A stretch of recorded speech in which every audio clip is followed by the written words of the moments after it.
The gunshot echoed through the pines, a sharp crack that shattered the stillness of my mountain retreat.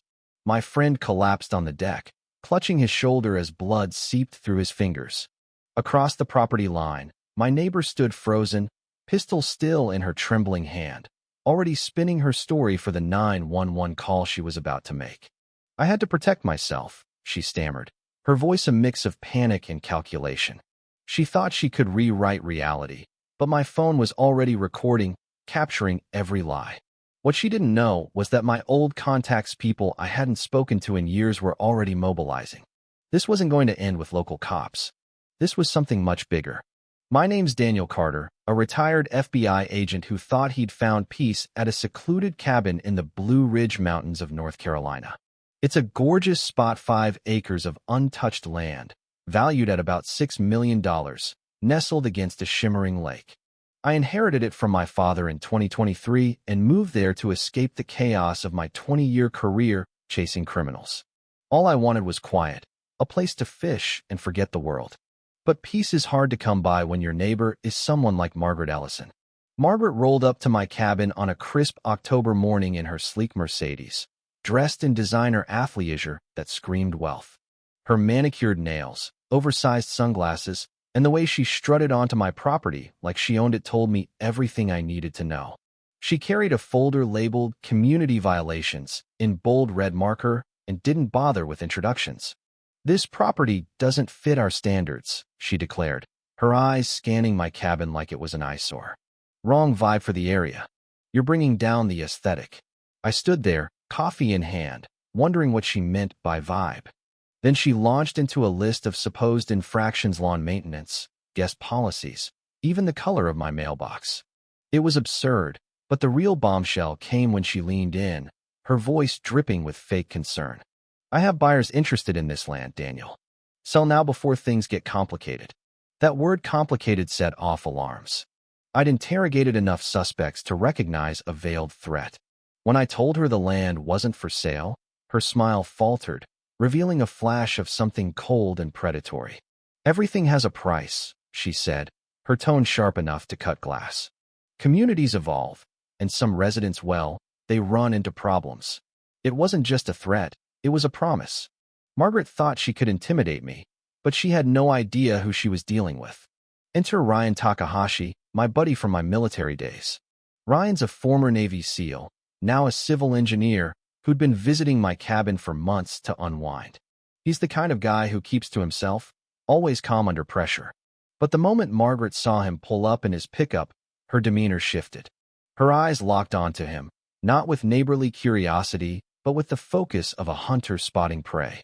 "You didn't mention guests," she said, her voice laced with something ugly, something I'd later realize was racial prejudice.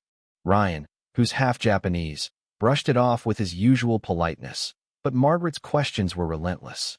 How long was he staying? What did he do for work? It wasn't small talk, it was an interrogation. That night, I dug into Margaret Ellison's background. Public records painted a damning picture. She'd been HOA president for 6 years, owned multiple properties around the lake, and had a history of neighbors selling their homes at bargain prices after community disputes. For families in 3 years had fled after relentless harassment. It wasn't about rules or standards, it was about money. Margaret had a system: target valuable properties, manufacture problems, and swoop in with lowball offers. My $6 million plot was her next prize, and she was willing to play dirty to get it. The next day, Margaret escalated. She showed up with photos of families she'd driven out, calling them success stories. Each had faced the same pattern: anonymous complaints, code violations, social pressure, and eventual panic sales.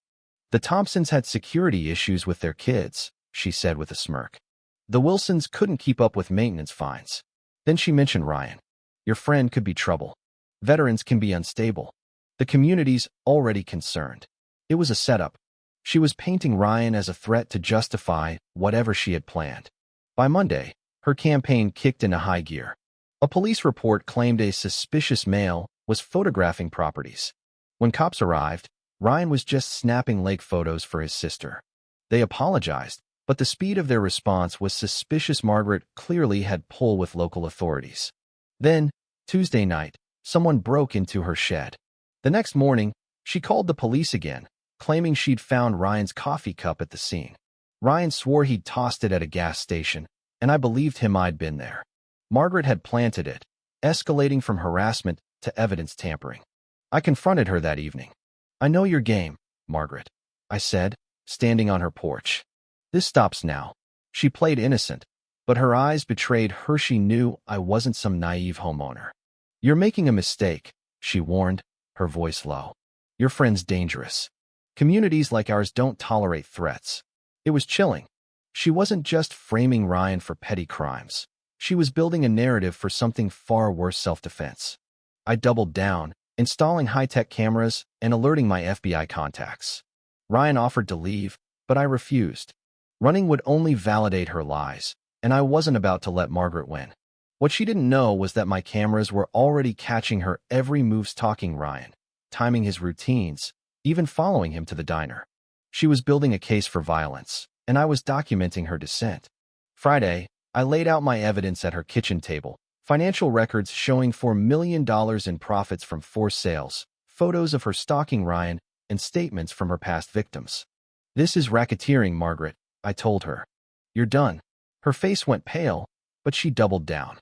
"Your friend won't be a problem much longer," she whispered. Veterans snap sometimes. People have to protect themselves.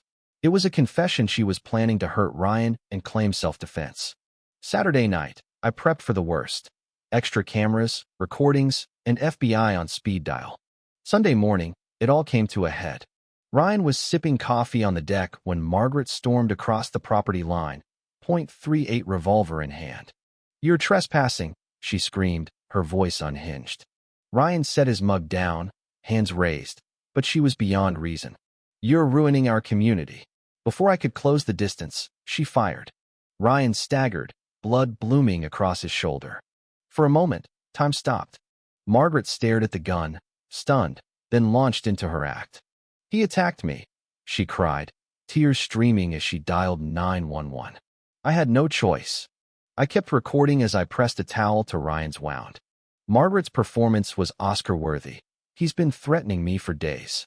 He's dangerous." But she'd forgotten one thing: this was federal land. I called my FBI contact. "Shooting on federal property. Suspect still here. Victim needs a medevac."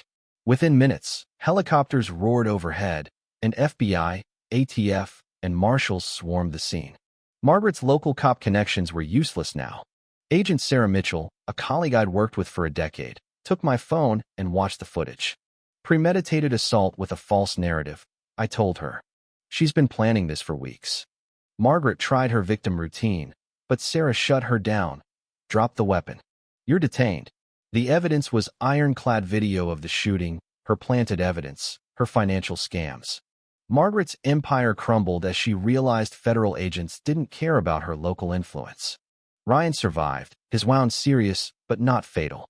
Margaret faced charges: assault on federal land, civil rights violations, extortion, and lying to federal officers. Her assets: 9 properties, luxury cars, millions in accounts were seized. The media frenzy turned her into a national villain, her arrest video racking up 60 million views. Neighbors she'd terrorized spoke out, and her former allies abandoned her. The community healed, property values soared, and new HOA leaders focused on unity, not control. In court, Judge Elizabeth Harper didn't hold back. "You abused your position, terrorized families, and attempted murder to protect your greed," she said. Margaret's plea for mercy fell flat against the mountain of evidence and victim testimonies. "Life without parole, plus 35 years, the judge declared. Margaret collapsed, her world of privilege reduced to a 6x8 cell in a maximum security prison. Ryan turned his trauma into advocacy, writing a bestseller about surviving HOA abuse.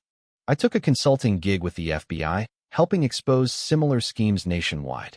The neighborhood became a place of barbecues and trust, not fear. Margaret, once untouchable, now folds laundry for pennies in a concrete cell, her name synonymous with suburban corruption.